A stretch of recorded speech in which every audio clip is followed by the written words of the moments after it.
The rain was relentless, hammering the cracked windows of the old hostel like 1,000 tiny fists. Lightning streaked across the sky, illuminating the long-abandoned building in sharp, fleeting bursts.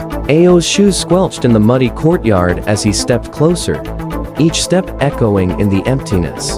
The wind carried a strange, almost mournful whisper, weaving around him, curling into the cracks of the walls. Every instinct told him to turn back, but the dare, the thrill, and a gnawing curiosity pushed him forward. Room 7 had been the subject of every whispered story among students. No one survives a night in there, they said.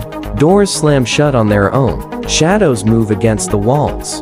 Students vanish, leaving only echoes of screams behind. And yet, here he was, flashlight trembling in his hand, staring at the rusted, chipped door.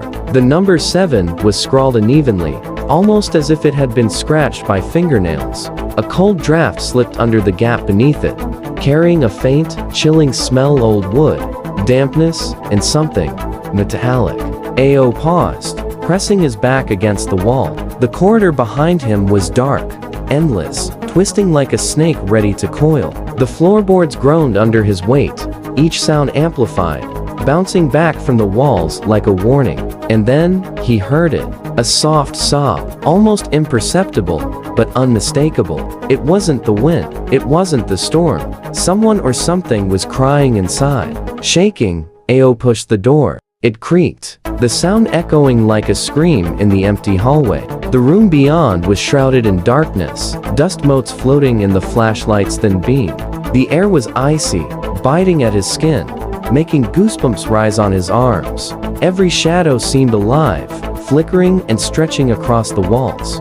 In the far corner, something shifted, a chair moving ever so slightly, though the room had no breeze. Ao's pulse hammered in his chest, echoing in his ears louder than the storm outside. He stepped in, each footfall hesitant, almost whispering against the worn floorboards. His eyes darted around, taking in the peeling wallpaper, the broken windows, the ceiling that seemed too high and too dark. Then came the whisper, soft, sibilant, almost coaxing. Eve, or join. Ao froze. The sound seemed to come from everywhere at once, wrapping around him, pressing on his mind. A sudden gust slammed the door shut behind him. Heart pounding, he lunged for the handle. It wouldn't budge. The room grew colder, darker, heavier. Shadows pulled in the corners, stretching and writhing, creeping closer like liquid night. And then, from the far end of the room, he saw it, the faint outline of a figure, still, silent, watching.